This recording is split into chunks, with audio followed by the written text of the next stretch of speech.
How's it going, everyone? In today's video, I'm going to be teaching you how to make your own whip cracker. It's super easy and super simple to do. It literally takes seconds to make it, so you could save a lot of money just by making your own. I'm also going to be talking about the different types of materials you can use for whip crackers. So with all that said, let's get to the video.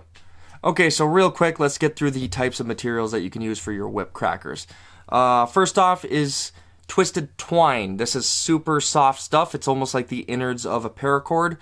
The benefits about this is that you can get a lot of it for super cheap, so it's kind of good to have on hand. But besides that, it's super soft, which means the fibers tend to kind of shed off the cracker, and then your cracks kind of get lighter and lighter and lighter the more you crack your whip.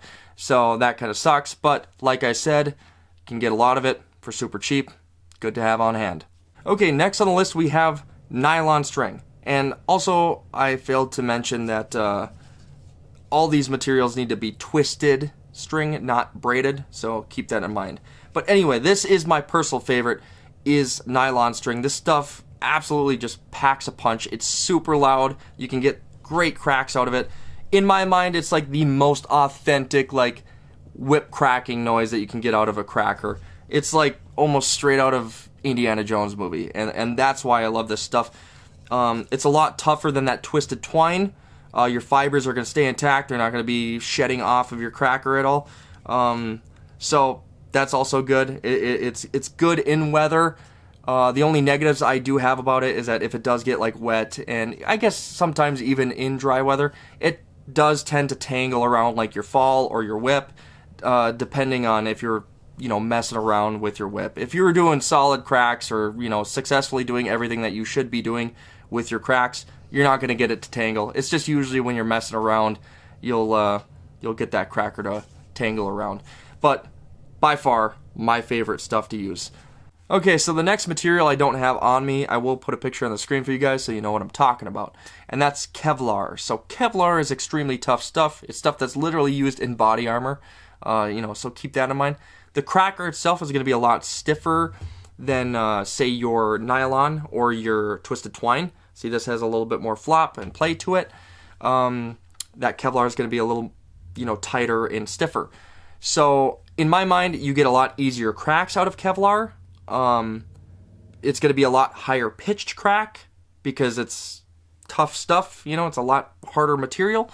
So, I personally don't like the sound of Kevlar.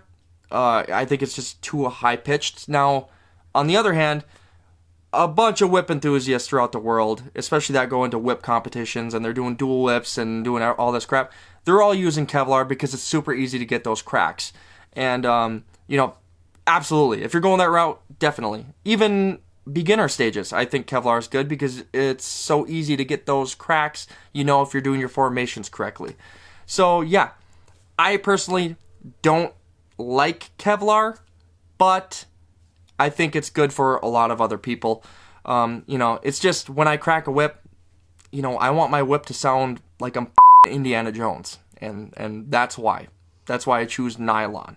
So I also forgot to mention that all these materials are going to be linked down in the description below for you guys, so just so you know. Okay, it's time to actually move on to making the cracker. So whatever material you're using, you're going to want to cut a 2-foot piece of string.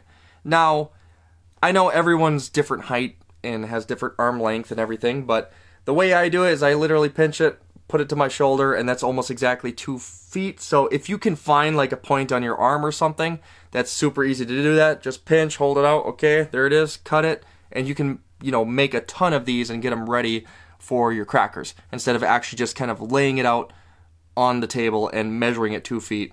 That's kind of dumb. Okay, so from there, you're going to want to find the center of the string, which is right here. Super easy to do. Your 2 ends are there. Okay, and then you're going to put the string on your leg. Now, I recommend wearing pants. It's a lot rougher material, easier to do this step that I'm about to show you guys. All right, so next, you're going to pinch, right, that center, and then you're going to put your hand down, okay, on your leg, kind of like in a karate chop way here. All right, and then you're going to want to roll Okay, you're just gonna slide your hand across, okay, and you're gonna see that string start to twist. Now from here, I'm still applying pressure with this hand right here. You're gonna let go of this hand. See how it twists like that? And then I'm gonna press here, kind of towards the end of the twisting. All right, and I'm gonna do the same thing. Twist, let go. Press, twist, let go. Just like that. So you're gonna want to go like kind of 3/4 of the way up. All right, you're gonna want to leave those 2 strands there, and then you're just gonna tie literally a simple knot kind of at the end of the twisting there, and just tie a simple knot. Put those 2 through, okay, and then just gonna pull tight like that. Make a knot there. Oh, there is your cracker. Super easy and simple. The second you tie this onto a whip, these will start to fray. All right, yeah, they're literally just 2 strings right now, but second you crack this whip, these are gonna immediately start to fray. And then yeah, you got a solid twist out of this cracker. And that's how simple it is to make this thing. Also, real quick guys, make sure you're moving your hand in the right way. This is pretty important. So like this way, I'm going down my leg. I'm actually separating the strings, because since this is twisted string, you know, it's separating if I go down. You don't want to go that way. You want to go the other way where it looks like it's actually tightening this twisted string. So go that way, it's tightening, let go, boom, you're good to go. So keep that in mind. If you're going a certain way and you see those that strand start to separate like that, do not go that way.